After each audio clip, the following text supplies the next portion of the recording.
This is a video about traveling to Europe. This is also a video about the experience of being a photographer while vacationing. When I started this trip, I had these grand schemes of this amazing, interesting vlog, and it got convoluted and didn't make any sense and didn't have a plot, so it turned into this boring monologue of me talking about my photos, which is boring. So if you're not into that, go ahead and give this video a skip, otherwise enjoy.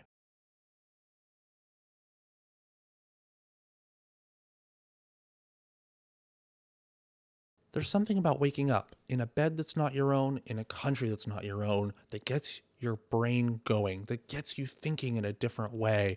And that's exactly what happened when I woke up in Budapest. I was ready to go out and capture images and create an amazing video and an accompanying series of beautiful photos. And so, as I went out into this new place that I'd never been before, I was ready to capture images. And the first place we went, I did exactly that.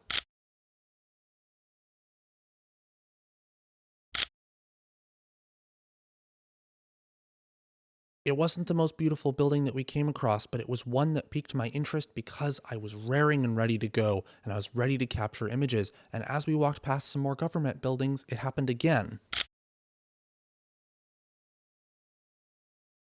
It was the beginning of the trip, our first country, our first city, and because of that, I was raring to go and I took photos of literally everything we came across. But I quickly realized that that wasn't the best plan because everyone does that. Everyone takes a bunch of photos. I needed to go off the beaten path, down a side street, and find a less visited building and take a photo of that. And that would be a great image.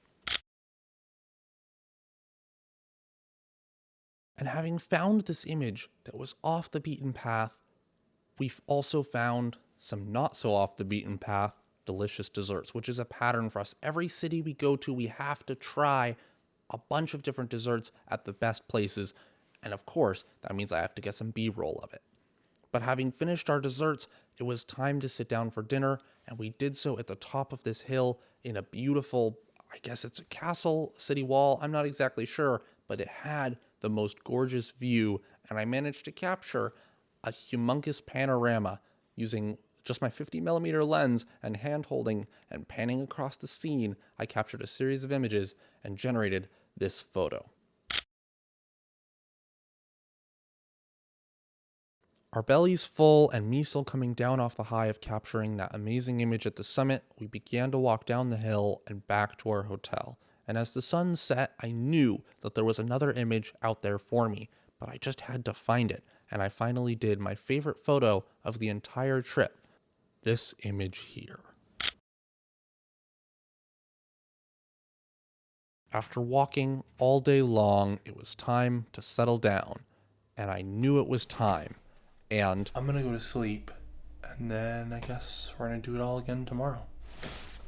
With another beautiful, clear day came the excitement of knowing I was gonna find some more images out there in the world and explore some new places. And so as we went off in search of more excitement, we came across a cool place to fill our water bottles and an amazing geometric pattern that made this photo work.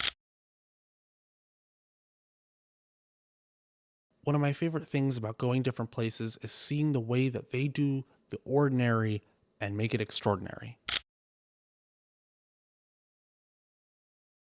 With our water bottles full, we got to the market, which was our goal for the day. And the architecture, while not traditionally beautiful, the symmetry caught my eye.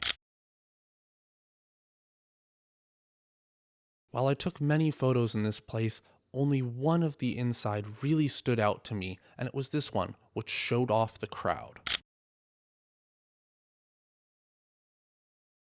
And as we sat down to eat the rest of our food, I came to the realization of why Budapest was not as fascinating as I thought it might otherwise be.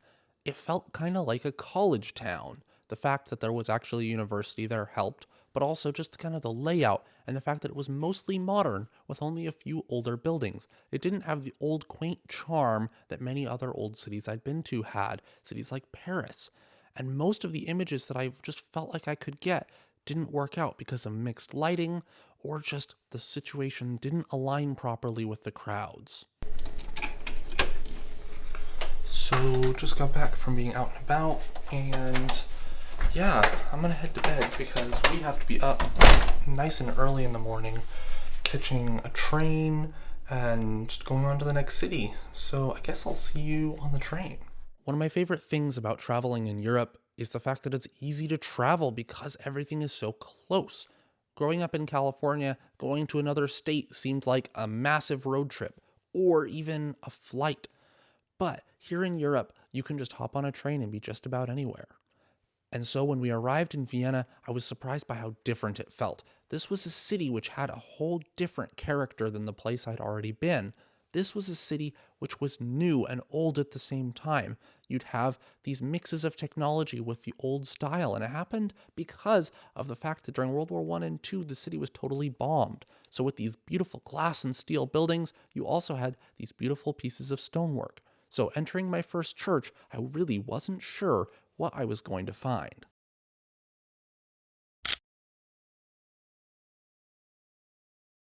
I don't know what else I was expecting. It was beautiful, just as all of the churches I've been to in Europe are, and it made for some fascinating photos, straight up. Fascinated with the symmetry of the inside, I knew I had to go outside and see if I could create an image with those beautiful lines.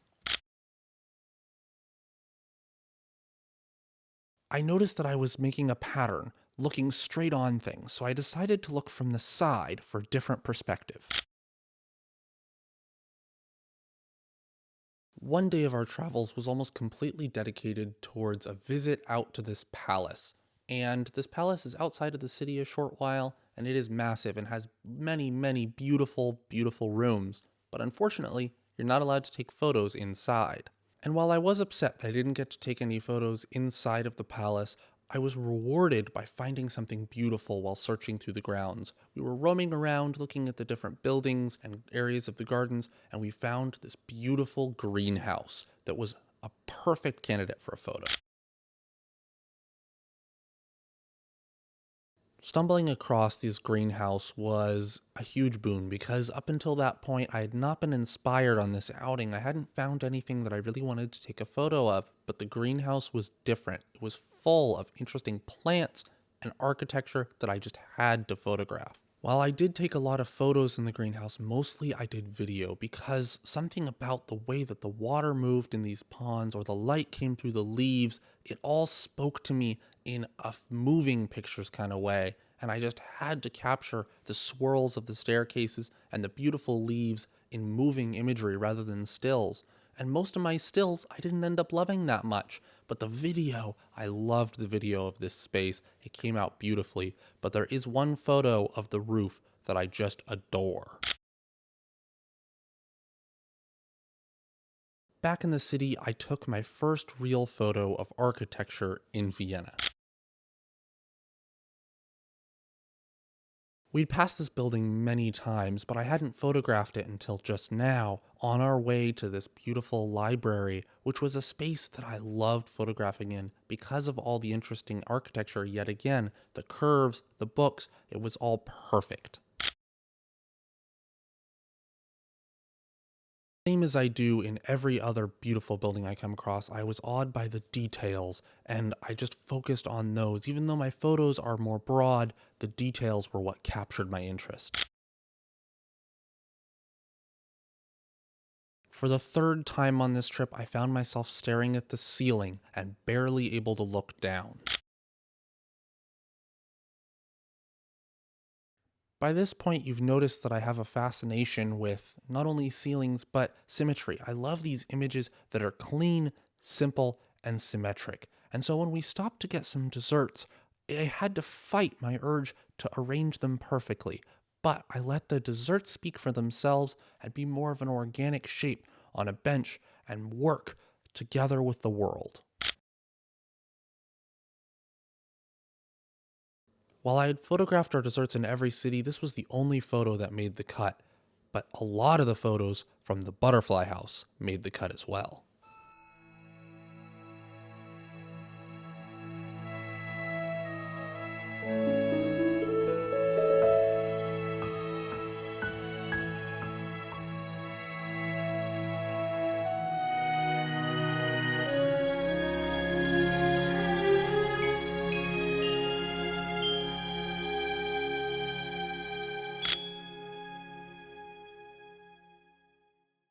We must have spent over an hour here just watching the butterflies, and the way that they interacted with each other and the food that was laid out for them was wonderful.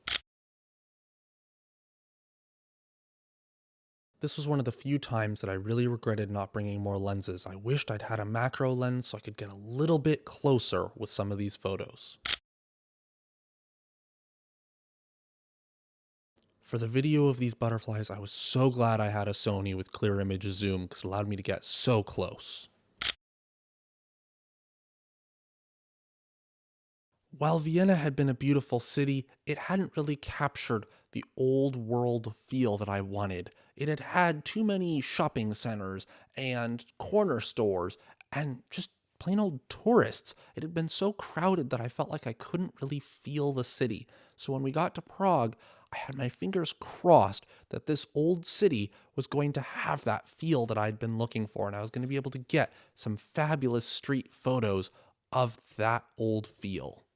Most of my photography in Prague took place in the same area, this hill that had a big castle on it. And there was this long staircase that took you up, and it was packed full of people. There were people doing wedding shoots, there were people just who were tourists, but it wasn't conducive to getting the photos I wanted. While the architecture was beautiful and many of the buildings were very nice, it wasn't quite the photographic experience I wanted, and as such, I took barely any photos. But just as I had in the past, I shot for the ceiling and I got beautiful images that I love. Despite me not being a religious person, my favorite photos from this trip were all in churches. After being packed into those beautiful locations with so many other people, we managed to take a break in a park and consume some more delicious pastries. Just as I had with all the other desserts we'd consumed, I took photos and video of these, but the photo didn't make the cut. Yet again, I don't know what it was about trying to take photos in this trip, but so many of them just weren't as good as I wanted. And maybe it was because I held myself to too high of an expectation, but something about it. This whole trip kind of seemed to be a repetitive nature of me finding these beautiful things and wanting to take photos of them and taking them, but not loving the photos. No matter what the light did, I never seemed to get a good image, but at least I got something for the thumbnail.